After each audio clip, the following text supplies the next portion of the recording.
ഫ്ലിപ്കാർട്ടിൽ നിന്ന് എനിക്കൊരു പാർസൽ വന്ന് നമുക്ക് ഒരുമിച്ച് തുറന്നു നോക്കിയാലോ.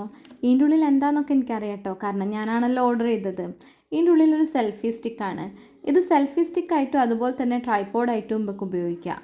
ഇത് തുറന്നു കഴിഞ്ഞപ്പോൾ ആദ്യം തന്നെ അതിൽ ആ സെൽഫി സ്റ്റിക്ക് ഉണ്ട്, പിന്നെ ഒരു ചാർജിങ് കേബിൾ ഉണ്ട്, പിന്നെ അത് കൂടാതെ ഒരു യൂസർ മാനുവലും ഉണ്ട്. ആ യൂസർ മാനുവലിൻ്റെ അകത്ത് ഇതിനെപ്പറ്റിയുള്ള എല്ലാ ഡീറ്റെയിൽസും ഉണ്ട് കേട്ടോ. ഇതെങ്ങനെ ഉപയോഗിക്കാം, എന്താ പറയുക, ഇതിൻ്റെ ബാറ്ററീൻ്റെ ലൈറ്റിൻ്റെ ഒക്കെ കാര്യങ്ങൾ ആ യൂസർ മാനുവലിൽ കൊടുത്തിട്ടുണ്ട്. ഇതിൻ്റെ മുകളിൽ ഇതിൻ്റെ റേറ്റ് കാണിക്കുന്നത് 1500 രൂപയൊക്കെയാണ്, പക്ഷേ ഞാനിത് വാങ്ങിയത് വെറും 200 രൂപയ്ക്കാണ്. എനിക്കാണെങ്കിൽ പെട്ടെന്ന് വീട്ടിൽ കിട്ടുകയും ചെയ്തിട്ടുണ്ട്. 2 ദിവസം കൊണ്ട് എനിക്കിത് കയ്യിൽ കിട്ടിയിട്ടുണ്ട്. ആരെയും സഹായം ഇല്ലാണ്ട് തന്നെ നമുക്ക് സ്വന്തമായിട്ട് വീഡിയോസും ഫോട്ടോസും ഒക്കെ എടുക്കാൻ ഇത് ഉപയോഗിച്ച് പറ്റും കേട്ടോ. അതും കുറഞ്ഞ റേറ്റിലായതുകൊണ്ട് എല്ലാവർക്കും വാങ്ങുകയും ചെയ്യാം. ഇതിന് ഇതേപോലെ ലൈറ്റ് ഉണ്ട് കേട്ടോ. ബാക്കിലൊരു സ്വിച്ച് ഉണ്ട്, അത് ഞെക്കി കഴിഞ്ഞ് കഴിഞ്ഞാൽ ആദ്യം ഒരു ചെറിയ ലൈറ്റ് വരും, പിന്നെ കുറച്ചുകൂടി ബ്രൈറ്റ് ആയിട്ടുള്ള ലൈറ്റ് വരും. ഇങ്ങനെ നമുക്ക് ഫോൺ വെച്ചിട്ട് അഡ്ജസ്റ്റ് ചെയ്യുകയും ചെയ്യാം. എനിക്കിത് നന്നായിട്ട് ഇഷ്ടമായി, അതുകൊണ്ട് തന്നെ ഞാനിത് റിട്ടേൺ അടിക്കുകയില്ല.